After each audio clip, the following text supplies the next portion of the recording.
बिस्मिल्लाहिर्रहमानिर्रहीम। अस्सलाम वालेकुम डियर स्टूडेंट्स, कैसे हैं आप सब। आज की इस वीडियो में हम लोअर रेस्पिरेटरी डिसऑर्डर का सेकंड डिसऑर्डर स्टडी करेंगे। इससे पहले हमने निमोनिया स्टडी किया था, आज हम ट्यूबरक्लोसिस को स्टडी करेंगे। ट्यूबरक्लोसिस को टीबी भी कहते हैं या इसे एयरबर्न डिजीज़ भी कहते हैं, ठीक है। It is caused by a type of bacteria called Mycobacterium tuberculosis, ठीक है। किस बैक्टीरिया से होता है? माइकोबैक्टीरियम ट्यूबरक्लोसिस से होता है। इसके तकरीबन क्लोजली 7 to 8 टाइप्स हैं माइकोबैक्टीरियल स्पीशीज़ के, जिससे ये काज होता है। लेकिन हम जिस बैक्टीरिया की बात करते हैं, this one is Mycobacterium tuberculosis, ठीक है।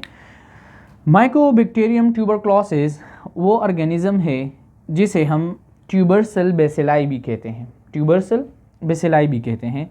और यहाँ पर इसमें क्या है, ड्रॉपलेट हैं, ड्रॉपलेट न्यूक्लियाई हैं जो कि एयरबॉर्न पार्टिकल्स में मौजूद होते हैं। इसकी जो डायमीटर है वो तकरीबन 1 to 5 माइक्रोन तक होती है, ठीक है।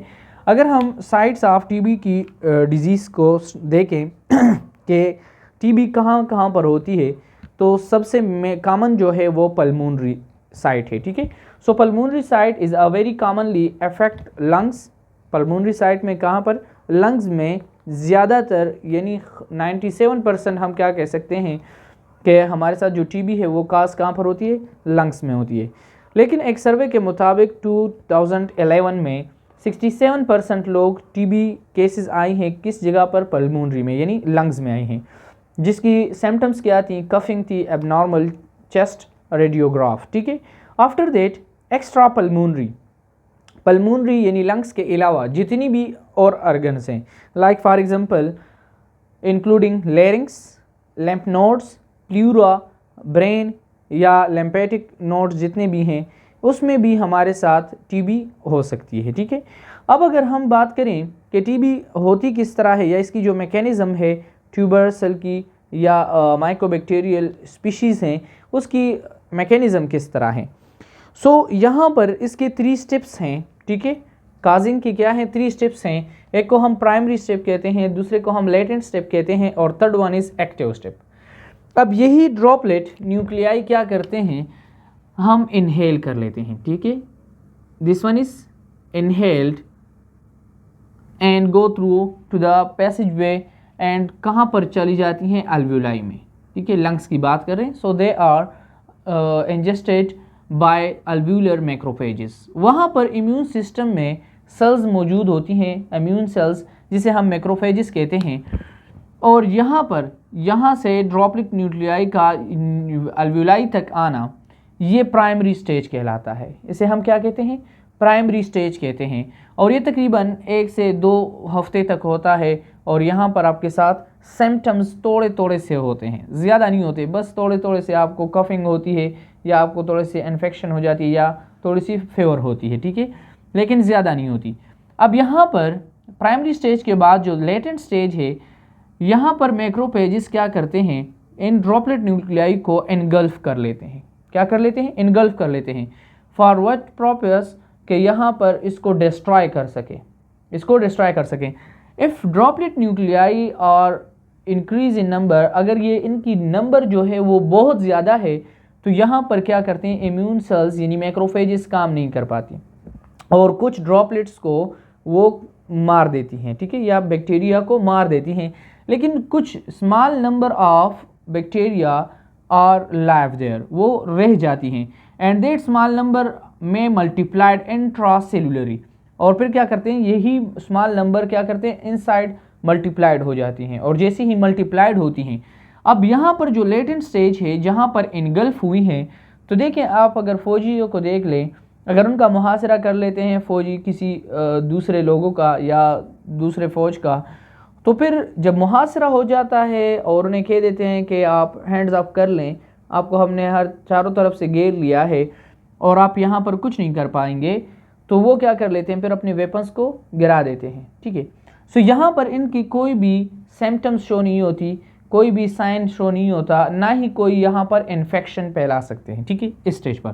So that stage is called latent stage. After that जब स्मॉल नंबर ऑफ बैक्टीरिया रह जाती हैं तो वो मल्टीप्लाइड हो जाती हैं, और मल्टीप्लाइड के बाद क्या करते हैं, जब यही मैक्रोफेजेस डाई हो जाती हैं तो उनसे वो रिलीज़ हो जाती हैं, क्योंकि इम्यून सिस्टम है। अब इम्यून सेल्स क्या करती हैं, कुछ टाइम के लिए रहती हैं लेकिन वो फिर खुद ही मर जाती हैं।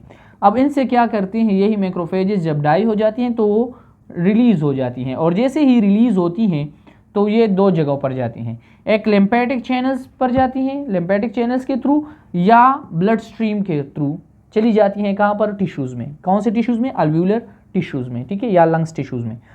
आफ्टर दैट वहाँ पर अगर जो चली जाती हैं लिम्फेटिक सिस्टम चैनल्स के ज़रिए से, ब्लड स्ट्रीम के ज़रिए से टिश्यूज़ में, तो वहाँ पर ये इन्फेक्शन काज कर लेती हैं, ठीक है। And that time this stage is called active stage for that bacteria, ठीक है। और यहाँ पर इससे फिर सिम्टम्स भी काज होती हैं, साइन भी होती हैं, और वहाँ पर ये टीबी काज हो जाती है, ठीक है। यहाँ पर जो मैक्रोफेजेस होती हैं ये बेसिलस यानी या बेसिलाई के इर्द गिर्द एक बाउंड्री बना लेती हैं, जिसे हम क्या कहते हैं, बैरियर शेल कहते हैं, या ग्रेनुलुमा कहते हैं। क्या कहते हैं, ग्रेनुलुमा, ठीक है। अब ये बैरियर क्या करते हैं, इनको प्रोटेक्ट यहाँ पर बंद कर लेती हैं कि आप बाहर नहीं जा सकती। So that stage is called latent stage, और यहाँ पर ये अपनी साइन एंड सिम्टम शो नहीं कर पाती, ठीक है। लेकिन क्या होता है, कुछ आफ्टर दैट सम टाइम के बाद इम्यून सिस्टम कमज़ोर पड़ जाती है, और वीकनेस के बाद जब इम्यून सिस्टम वीकन हो जाती है तो ये रिलीज़ हो जाती हैं, और उसके बाद ये अपने जो इन्फेक्शन होती है वो फैला देती हैं, ठीक है। ये तकरीबन 2 to 8 वीक्स तक रहती हैं, और आफ्टर दैट फिर ये आगे चली जाती हैं, ठीक है। उसके बाद हम देखते हैं कि इसकी काजेज़ या रिस्क फैक्टर क्या हैं। So close contact with infected people, जिस बंदे को पहले से टीबी है आप उसके साथ क्लोज कॉन्टैक्ट रखेंगे तो आपको भी लग सकती है, ठीक है। या उसके बाद हम कहते हैं इम्यूनो कम्प्रोमाइज्ड, ठीक है। इम्यूनो कम्प्रोमाइज्ड क्या है कि आपके जो इम्यून सिस्टम है वो कमज़ोर हो और आप फिर भी ऐसे लोगों के पास जाएं। सब्सटेंस अब्यूज़, ड्रग्स लेते हैं आप, डिफरेंट टाइप ऑफ ड्रग्स हैं, आपका इम्यून सिस्टम पहले से कमज़ोर है, वीक है, और आप ड्रग्स भी लेते हैं तो उसकी वजह से भी आपको टीबी हो सकती है।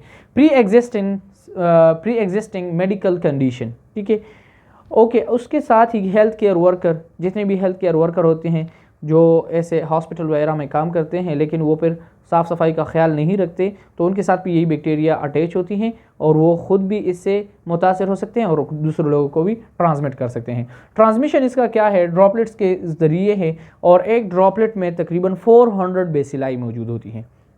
एक टीबी पेशेंट के एक ड्रॉपलेट में 400 बेसिलाई मौजूद होती हैं, ठीक है, जिससे वो कफिंग के ज़रिए से भी ड्रॉपलेट्स बाहर जा सकते हैं, स्नीजिंग के ज़रिए से भी, या डायरेक्टली कंटेक्ट यानी फेस टू फेस, या हम कहते हैं कि लिप्स टू लिप्स कंटेक्ट से भी जा सकती हैं, ठीक है। इन्फेक्शियस ब्लड, किसी भी बंदे का ब्लड इन्फेक्शियस हो, क्योंकि यहाँ पर ब्लड स्ट्रीम के ज़रिए से ये ट्रांसमिट हो रही है, और वो ब्लड डोनेट कर रहा हो, पहले से उसको टीबी है और वो ब्लड डोनेट कर रहा हो, तो उससे भी दूसरे बंदे को लग सकती है।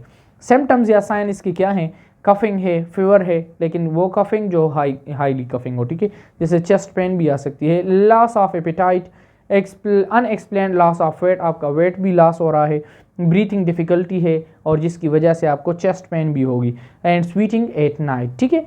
आफ्टर दैट ट्रीटमेंट को अगर हम देख लें तो बैक्टीरिया की वजह से है, so that's why antibiotics use करेंगे, लेकिन इसकी पूरी कोर्स होती है तकरीबन 6 to 7 मंथ्स। इसके लिए वैक्सीनेशन भी आ चुकी हैं अब, और ये सेवरल मंथ्स तक ये एंटीबायोटिक्स आपने यूज़ करनी है। इसके साथ ही एक ड्रग यूज़ होती है, 2 टाइप ऑफ ड्रग्स हैं, एक को हम कहते हैं आइसोनाइजिड एंड रिफाम्पिन, ठीक है। ये रिफाम्पिन है ड्रग्स हैं, ये दोनों यूज़ होते हैं। इसके साथ आप वैक्सीन लगाएंगे 6 मंथ्स तक, इसका एक कोर्स है जो bacillus Calmette Guérin BCG vaccine है, इसकी 6 मंथ तक कोर्स है, ये आप लगातार लगाते जाएंगे, ठीक है। लेकिन इसके साथ ही आपने बहुत ज़्यादा ख्याल करना है कि आपसे ट्रांसमिट ना हो, ठीक है, और आप अपनी इम्यून सिस्टम का बहुत ख्याल रखेंगे।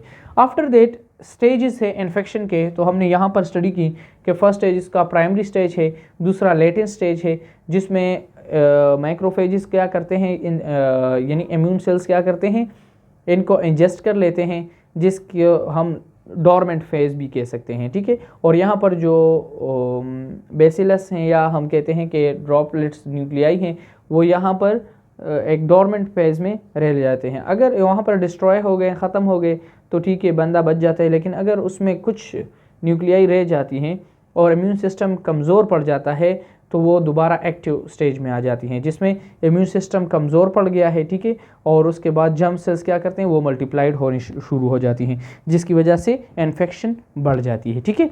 सो ये हमारा सेकेंड टॉपिक था लोअर रेस्पिरेटरी डिसऑर्डर का, ट्यूबरक्लोसिस, जिसे हम टीबी भी कहते हैं। इंशाल्लाह आफ्टर दैट हम लंग कैंसर के बारे में बात करेंगे। अल्लाह हाफिज़, अपना बहुत सारा ख्याल रखें।